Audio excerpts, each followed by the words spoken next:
आणि कोकणी माणूस यांचं नातं ना असं घट्ट विणलेलं आहे. काय समजलं?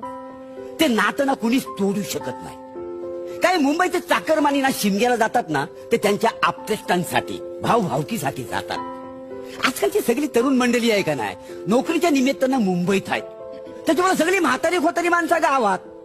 त्या निमित्तानं कशी सगळ्यांची गाठ भेट होते. काय समजलं? असं सगळं आहे, सगळे सोयरे भेटतात. साहेबांना तुम्हाला एक गोष्ट सांगतो, आमच्याकडे ना आंब्याचा नाही तर माडाचा माड तोडतात, पण एरवी आहे ना झाडाच्या फांदीला जरी कुणी हात लावला ना तर त्याच्या मागणं कोयती घेऊन लागतात. काय समजलं? हा, पण त्या दिवशी मात्र आहे ना मानकरी ना त्यांच्या हद्दीतला माड तोडायला देतो. हो, माड तोडला जातो असा नाचवत गाजवत, म्हणजे गावात आणला जातो असा धुरला उपासलेला असतो, लाल मातीचा. सडा सारवण, रांगोली, बायका त्या माडाची पूजा पण करतात. फक्त तो माड नाचवत नाचवत सानोवर जातो. इकडं माड असा उभा केला